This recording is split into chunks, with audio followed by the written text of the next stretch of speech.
Hello friend, आज हम बात करेंगे बायोलॉजी में नेक्स्ट चैप्टर की। ठीक है, हमने वैज्ञानिक पद्धति और प्रयोग तक पढ़ लिया था।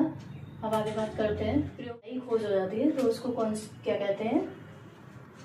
ऐसे प्रयोग को सेरेंडिपिटी, वो खोज जो अचानक से हो गई हो, वो खोज जो अचानक से हो गई हो, वो क्या कहलाती है? सेरेंडिपिटी। सेरेंडिपिटी। ऐसी ही खोज में पेनिसिलिन आता है हमारा और सेल्स आते हैं। ठीक है, पेनिसिलिन की खोज किसने की थी? अलेक्जेंडर लेमिन ने। ठीक है, अलेक्जेंडर लेमिन जो थे वो संक्रमण करने वाले बैक्टीरिया स्टेफिलोकोकस नामक बैक्टीरिया पर कार्य कर रहे थे। स्टेफिलोकोकस नामक बैक्टीरिया पर काम कर रहे थे। कौन? अलेक्जेंडर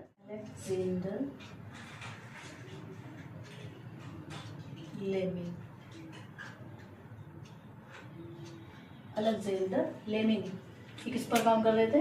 गले में संक्रमण पैदा करने वाले स्टेफिलोकोकस पर बैक्टीरिया पर काम कर रहे थे। ठीक है, इन्होंने क्या देखा कि मोल्ट में एक विषैला पदार्थ स्रावित होने लगा।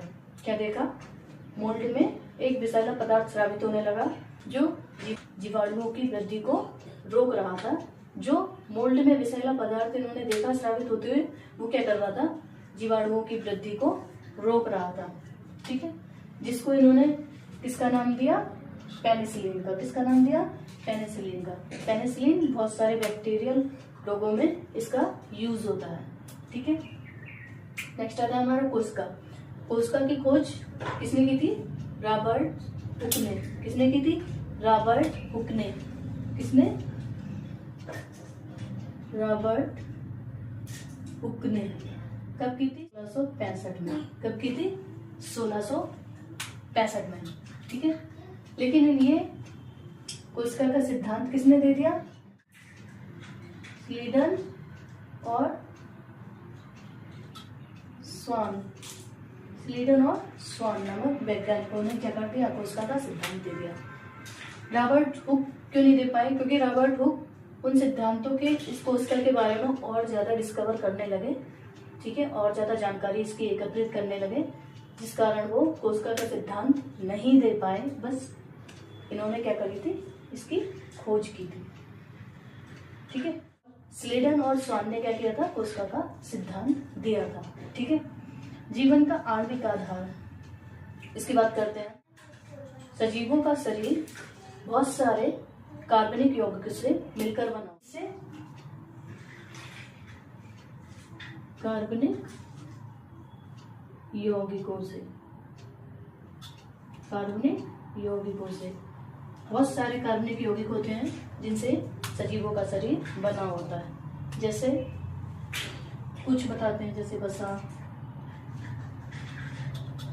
लिपिड, प्रोटीन्स, कार्बोहाइड्रेट,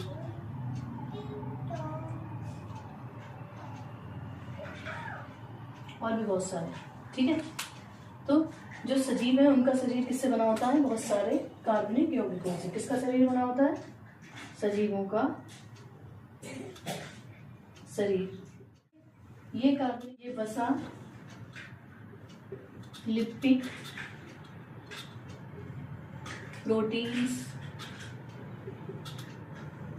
और कार्बोहाइड्रेट्स एक फिक्स अमाउंट में मिलकर क्या बनाते हैं? जीव द्रव्य का क्या करते हैं?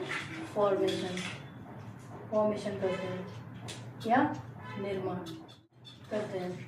जीव द्रव्य के बड़े पार्ट, ठीक है, किसमें नहीं घुलते हैं? जल में घुलते नहीं हैं या विघटित नहीं होते हैं, या इनका विघटन नहीं होता।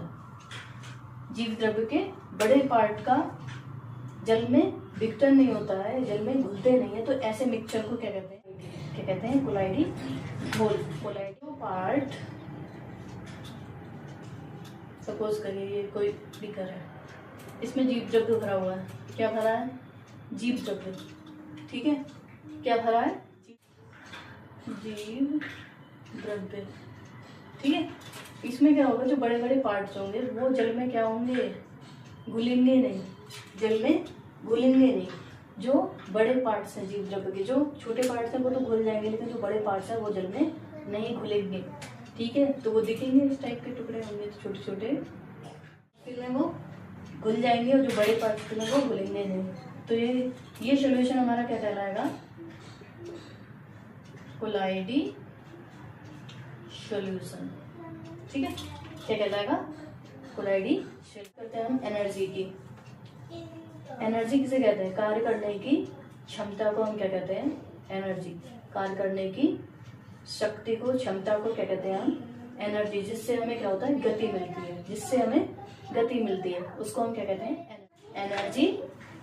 कार्य करने की क्षमता को हम क्या कहते हैं, एनर्जी। कार्य करने की क्षमता या शक्ति को क्या कहते हैं हम, एनर्जी, ठीक है। एनर्जी दो टाइप की होती है, विभव ऊर्जा पोटेंशियल एनर्जी, और गतिज ऊर्जा, ठीक है, काइनेटिक एनर्जी, ठीक है। विभव ऊर्जा जो होती है वो दो पार्ट में डिवाइड होती है, रासायनिक एनर्जी और स्थितिज एनर्जी, ठीक है। रासायनिक एनर्जी और स्थितिज एनर्जी, ठीक। विभव ऊर्जा रासायनिक यौगिकों को रासायनिक बंध द्वारा जो ऊर्जा संचित रखती है क्या कहते हैं, विभव ऊर्जा। क्या कहलाती है वो हमारी, क्या कहलाती है, विभव ऊर्जा। आती है हमारी गतिज ऊर्जा। गतिज ऊर्जा किसको कहते हैं, रासायनिक पदार्थों के विघटन से, ठीक है। रासायनिक पदार्थों के विघटन से जो हमारी संचित ऊर्जा है, ठीक है, जो इकट्ठी ऊर्जा है उसको वो जब निकल जाती है, उस जो रासायनिक बॉन्ड नहीं टूट जाते हैं, जो रासायनिक बॉन्ड हैं ये हमारे जब टूट जाएंगे और ये ऊर्जा संचित जो हुई है ये ऊर्जा बाहर निकल जाएगी, तो हमारी कौन सी ऊर्जा बन जाएगी, विभव ऊर्जा। संचित थी तो विभव थी, ठीक है, संचित थी तो विभव थी, लेकिन जब ये ऊर्जा बाहर निकल जाएगी तो ये कौन सी ऊर्जा बन जाएगी, गतिज ऊर्जा, ठीक है। ये ऊर्जा कौन सी बन जाएगी, गतिज ऊर्जा। तो गतिज ऊर्जा किसको कहते हैं, रासायनिक पदार्थों के विघटन से, रासायनिक पदार्थों के विघटन से रासायनिक बंध क्या होते हैं, रासायनिक बंध क्या होते हैं, टूटते हैं, ठीक है। रासायनिक पदार्थों के विघटन से रासायनिक बंध टूटते हैं, जिससे क्या होता है, जो संचित ऊर्जा होती है हमारी, संचित ऊर्जा कौन सी थी, विभव ऊर्जा। जो हमारी संचित ऊर्जा होती है वो क्या हो जाती है, निकल जाती है, ठीक है। जो ऊर्जा होती है हमारी विभव ऊर्जा वो किसमें परिवर्तित हो जाती है, किसमें परिवर्तित हो जाती है,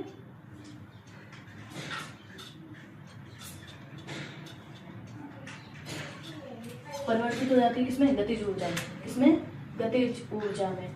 गतिज ऊर्जा का क्या कार्य है, गतिज ऊर्जा क्या करती है, जैविक क्रियाओं को पूरा करने का वर्क करती है, जैविक क्रियाओं को पूरा करने का वर्क करती है, जैविक क्रियाओं को पूरा करने का वर्क। बात करते हैं गतिज ऊर्जा के प्रकार। गतिज ऊर्जा के कितने प्रकार हैं, 8। पहले ऊष्मीय ऊर्जा, ऊष्मीय ऊर्जा, प्रकाश ऊर्जा, विद्युत ऊर्जा, ध्वनि ऊर्जा, यांत्रिक ऊर्जा, विकिरण ऊर्जा, सौर ऊर्जा, परमाणु और न्यूक्लियर ऊर्जा। उसमें ये ताप से रिलेटेड होती है, प्रकाश ऊर्जा ये प्रकाश से प्राप्त ऊर्जा होती है, विद्युत ऊर्जा ये विद्युत से प्राप्त ऊर्जा होती है, ध्वनि ऊर्जा ये आवाज से निकली हुई ऊर्जा होती है, यांत्रिक ऊर्जा ये यंत्रों के थ्रू ऊर्जा होती है, उसको कहते हैं विकिरण, जो विकिरण के थ्रू निकलती है उसको विकिरण ऊर्जा। सौर ऊर्जा जो सौर मंडल से निकलती है, ठीक है, उसको क्या कहते हैं, सौर ऊर्जा। परमाणु या न्यूक्लियर ऊर्जा, ठीक है, परमाणु एंड न्यूक्लियर ऊर्जा, इसको क्या कहते हैं, एटॉमिक या न्यूक्लियर एनर्जी, ठीक है। न्यूक्लियर एनर्जी क्या होती है हमारी, ये क्या है हमारा, एटम बन गया, ठीक है। ये क्या है हमारा, एटम, या हम इसको क्या कह सकते हैं, इसको क्या कहेंगे, परमाणु, क्या कहेंगे, परमाणु, ठीक है।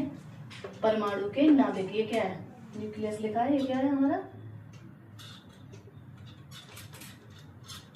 नाभिक, क्या है, नाभिक, परमाणु के नाभिक में, परमाणु के नाभिक में, नाभिक न्यूक्लियस कहाँ होता है? सेंटर में। परमाणु के नाभिक में, नाभिक में क्या होता है? प्रोटॉन और न्यूट्रॉन। क्या होते हैं नाभिक में? नाभिक में क्या होते हैं? प्रोटॉन होते हैं और न्यूट्रॉन होते हैं नाभिक में। इनको परमाणु के नाभिक में प्रोटॉन और न्यूट्रॉन को जोड़कर रखने के का जो कार्य करती है वो कौन सी ऊर्जा होती है? न्यूक्लियर ऊर्जा। उसको क्या कहते हैं हम? न्यूक्लियर संयोजन ऊर्जा। न्यूक्लियर संयोजन ऊर्जा। परमाणु के नाभिक में प्रोटॉन और न्यूट्रॉन को जोड़कर रखने की ऊर्जा को क्या कहते हैं? न्यूक्लियर संयोजन ऊर्जा। ठीक है।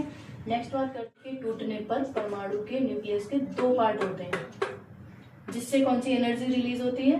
Nuclear energy. ठीक है। कौन सी एनर्जी रिलीज होती है? Nuclear energy. न्यूक्लियर एनर्जी तब भी रिलीज होगी जब दो छोटे परमाणु, यहाँ एक परमाणु था बड़ा, यहाँ पर एक बड़ा परमाणु किसमें बट रहा था? ये कैसा है? बड़ा। ये कैसा है?